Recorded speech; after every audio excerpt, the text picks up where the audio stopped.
Welcome everyone to this week's installment of our interview series. Today I'm speaking with the producer for the Dell Jr. Download, the star of the NASCAR comedy series The F Post, as well as if you watched any NASCAR program during the 2000s, chances are you saw his lovely camera work.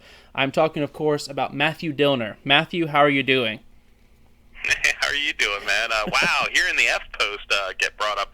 That's some obscurity there that I didn't think I'd hear about. The old comedy skits with me and Chuck Bush there. That was some weird stuff. But looking back at it, it was pretty oddly funny. Yeah, that's one of my favorite parts about this is I love researching NASCAR, but doing these interviews, it now gives me the excuse to spend hours watching obscure videos because I can call it research. So, oh no, there's a big rabbit hole you can go down with on F Post. Well, yeah, it was crazy because like I knew you from the Dell Jr. Download, and I was like, well, I imagine this guy's done some other stuff because I doubt they're just going to hire someone off the street and say, hey, do this. And I went on your website, and it really it blew me away how long you'd been in the sport, but also just all the stuff you had been on, because I was like, man, he worked on Totally NASCAR. I remember that show. Oh yeah, Yep. And yeah, that was my favorite, man. Oh really? Oh, I love Totally NASCAR. I mean, I'm still friends with some of the people from that show today. And plus, it wasn't my first time working with Steve Burns because I worked with TNN. That was my first job when I moved down here. But really working with Steve closely, Totally NASCAR, you want to talk about somebody who is brutally honest to you and would give you the best life lessons. Yeah.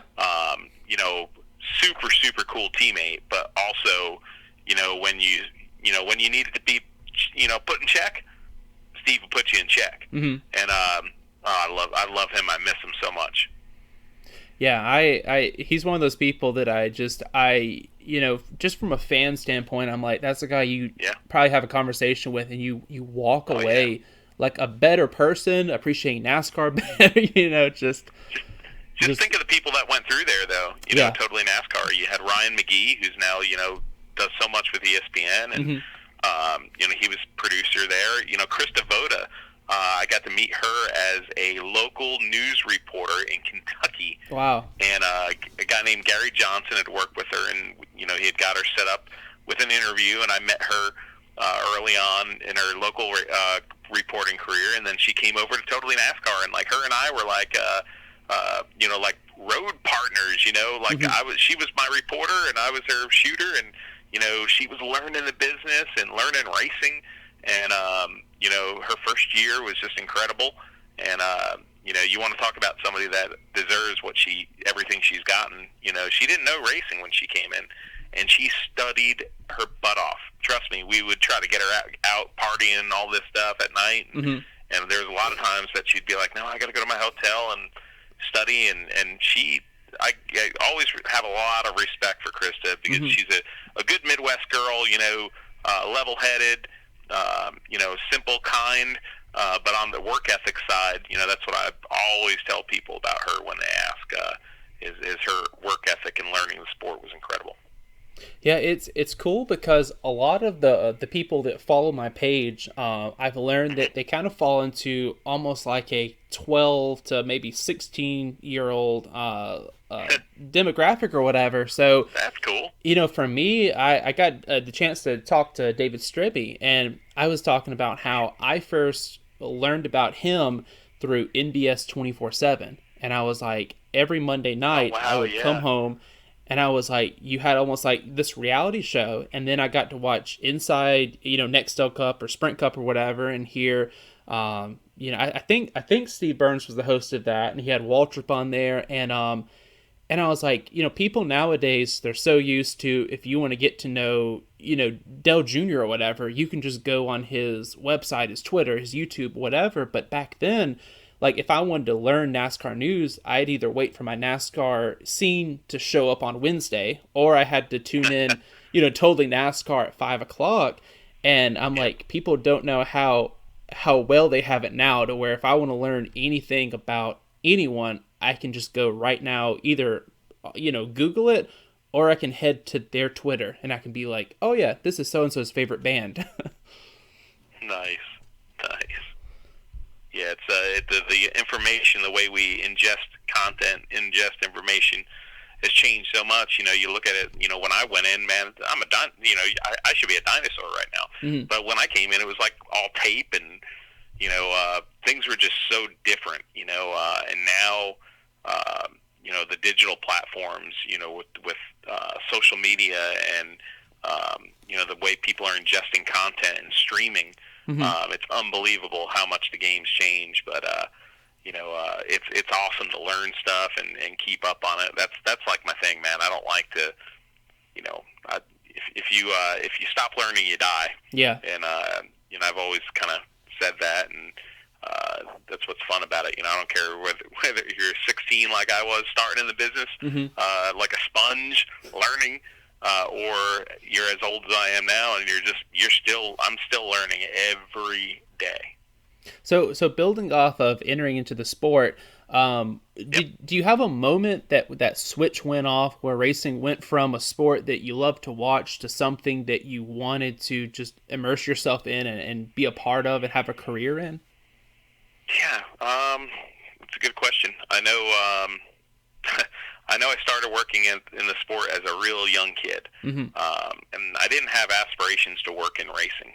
Growing up, we went to the races every weekend, 1 or 2 or 3 races every weekend, short track stuff in the Northeast, chasing modifieds and this and that. And, honestly, if you asked me when I was a kid what I wanted to be when I grew up, it was 2 things. I wanted to either be the president of the United States of America or I wanted to be a race car driver. Mm. Well, I didn't have a way into politics, and sure as heck didn't have darn money to race. Mm-hmm.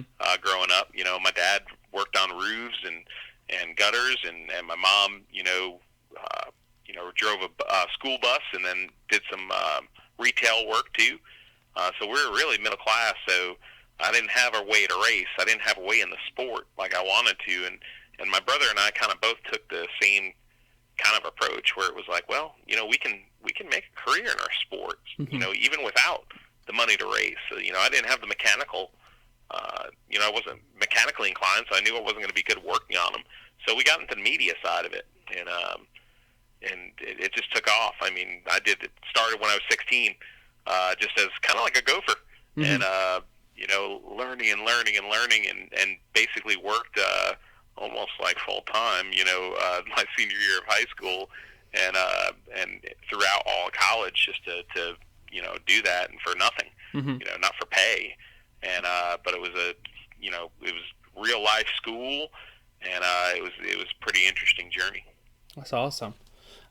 So with your career, it's allowed you to meet so many big names and heroes of motorsport. Have you ever had any moments where you've had to balance professionalism, but just your inner fan is just geeking out that you are standing, in front of whoever or talking to whoever? Yeah, that's a good question, actually.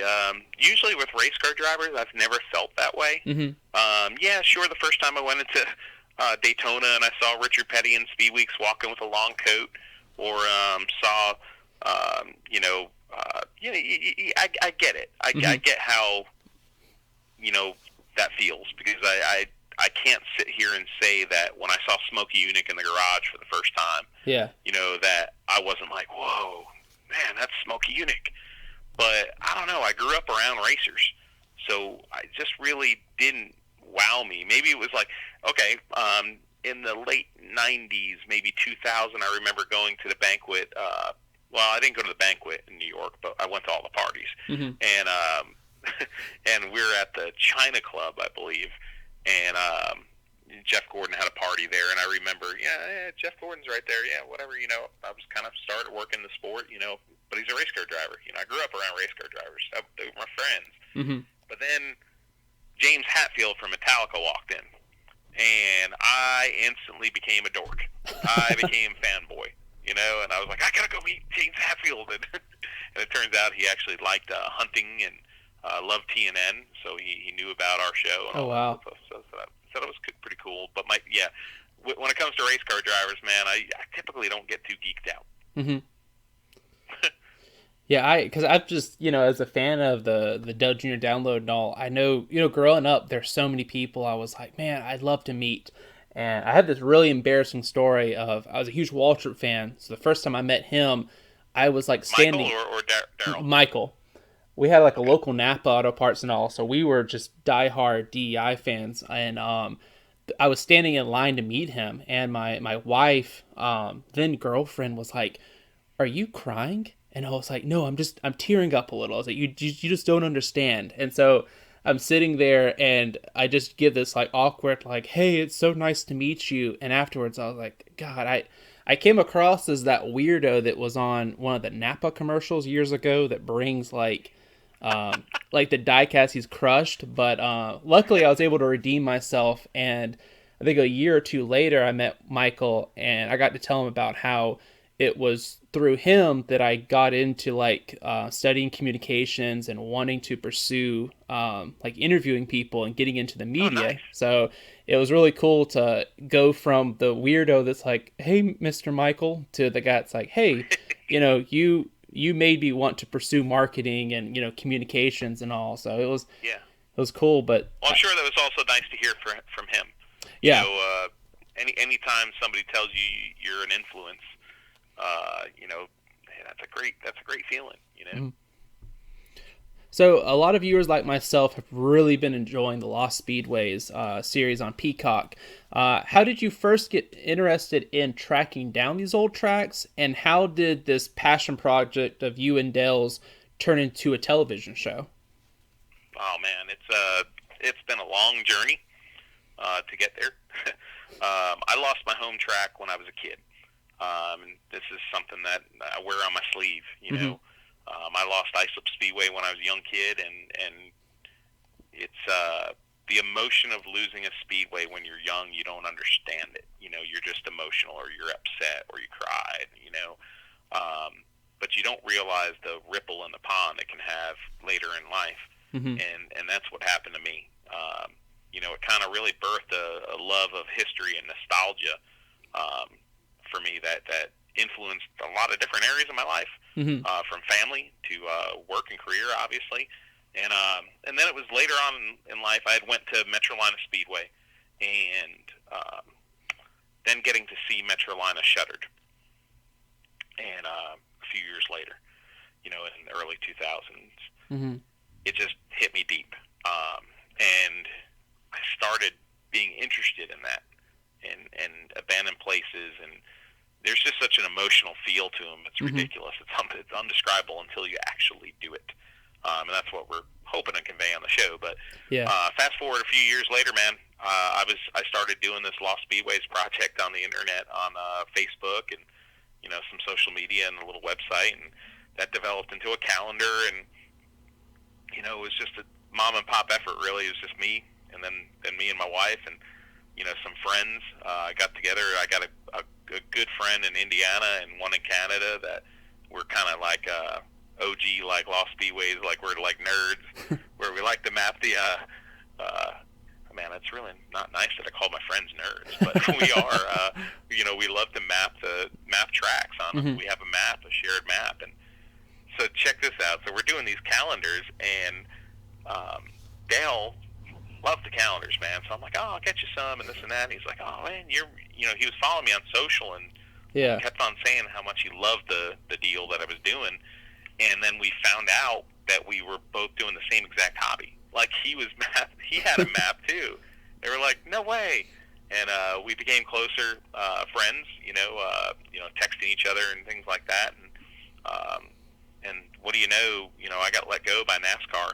Mm-hmm. A few years back.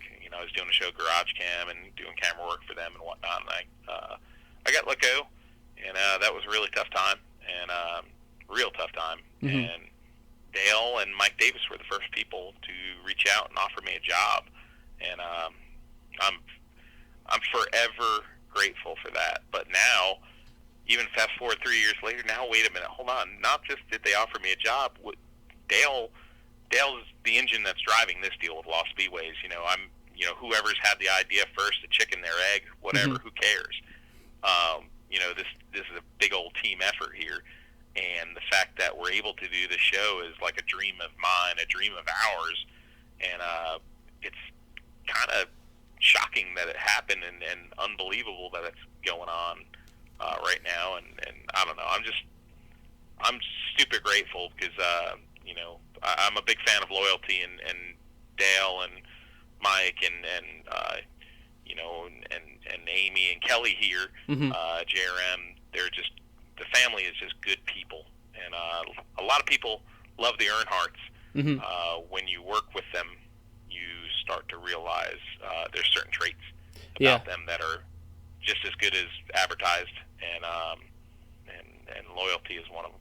Well, I know, just on a personal note, like I've grown up. I went to all these race shops and all, and I've had these times where, a lot of times if you see a driver or something, they might come sign an autograph. But I've seen a lot of people that are the higher ups. Like I've had a couple people where I was like, "Oh, you're so and so," and the guy's like, "No, I'm not," and I was like, "No, I know you're him. You've won like 3 championships. You're a crew chief, and all." And one time we were going up to junior motorsports, and I saw Kelly walking, and I told my dad, I was like, "I think that's Kelly Earnhardt." And I was like, "Hey," I was like, "we're really big fans. Would you mind if I took a photo?" And she was just the nicest person. She was like, "Oh, sure," and asked where we're from. And I'm just like, if she would have sat there and said, "I can't," we totally understand. But I'm like, it's just cool thinking, like, I know that she's, on her way to do something. She's going to work, but she's taking that time to, still be like, "Oh, here's a fan. Let me spit." And that's the same thing here, working for her. I can walk in the office and have a conversation with her. She's a very, very strong woman, and a great leader. But at the same time, she's for the people within this core here, this family at Junior Motorsports, and Dirty Mo's part of that deal, Dirty Mo Media. She's approachable. She's fair. And she's a good person. So you have this hobby where you're tracking old tracks, and I know this past week's Dirty Mo podcast, or Dell Junior Download with Ray Abraham, y'all talked about how it was able to, you were looking at maybe doing it on YouTube.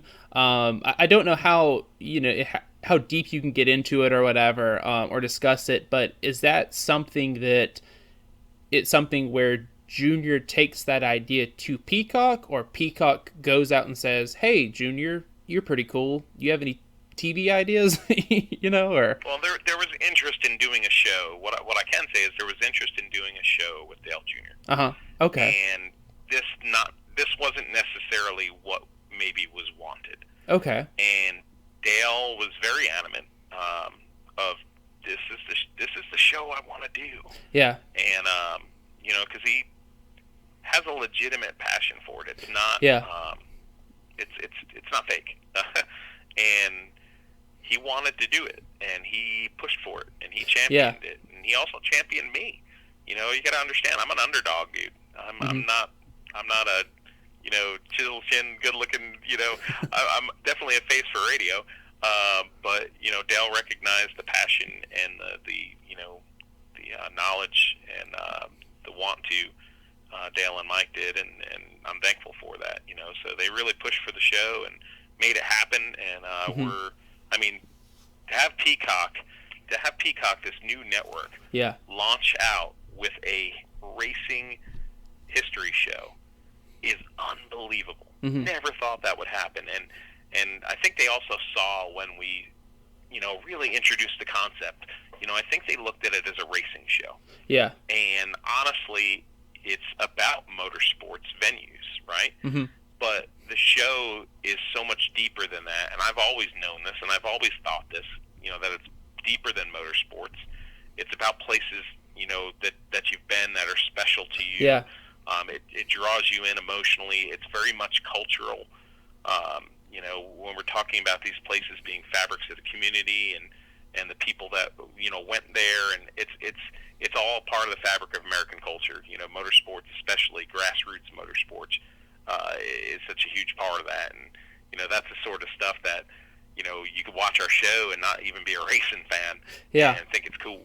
So Yeah, I know as a fan, I'm a huge Junior fan, so it's if you put Junior, I joke with people, if you put Junior on any package, I'm probably gonna try the product at least once. I know when he came with his ice cream bars, I was like, man, I never spent like $5 on ice cream bars, but Dale Junior's on there, so I guess I'll buy a pack. And but even the Hey, I remember when I was a kid, I Mhm. used to like certs, mints, and well, darn if you know, Kelly Moore, who drove the Busch North Series, Mhm. NASCAR Busch North Series, was running a Tic Tac Pontiac, and I was like, well, I guess I got to switch to Tic Tac, even though I hated the jiggle.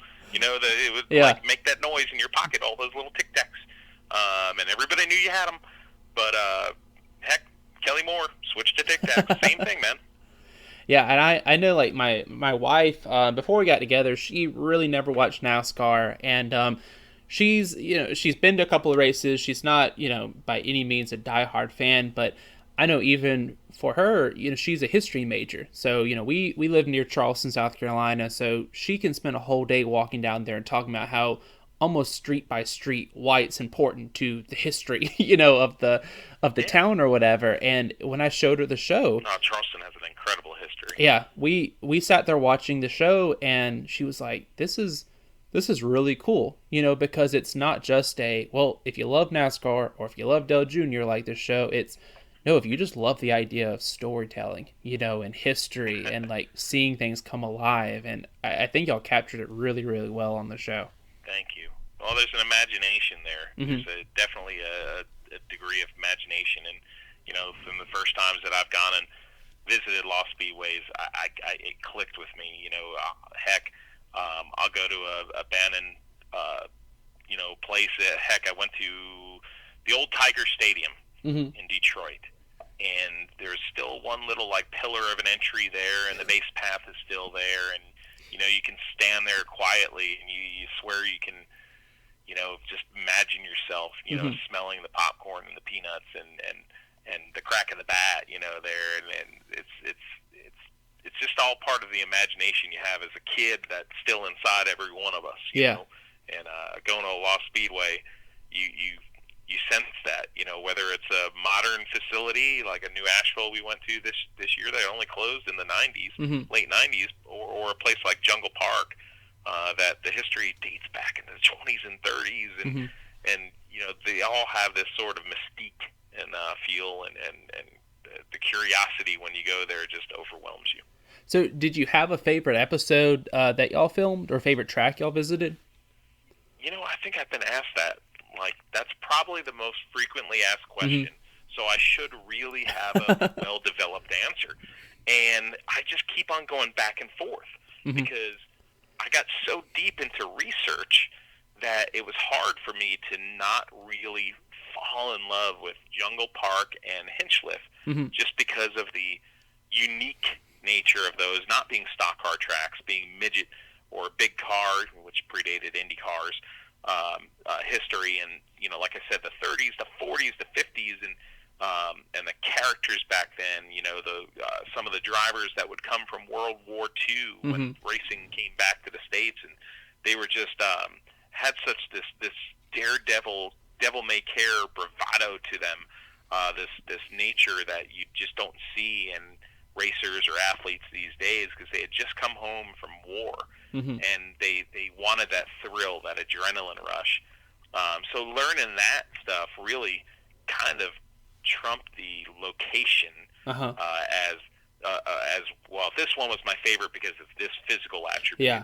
The stories really just brought these places alive. But I would say Jungle Park, episode 7, I think it's called Danger Zone, Hmm. would have to be one of my favorites. The covered grandstand there Uh-huh. is, I could literally sit there and look at it all day. It's absolutely gorgeous, and it's a piece of American history that is precious, and that's the sort of thing that should be treasured. Hmm. So finally, along with motorsports, food is another passion of yours. So I usually visit the race shops up in North Carolina. I try to get up Yeah. there 4 or 5 times a year, and Oh, really? So next time you come up, we got to have lunch.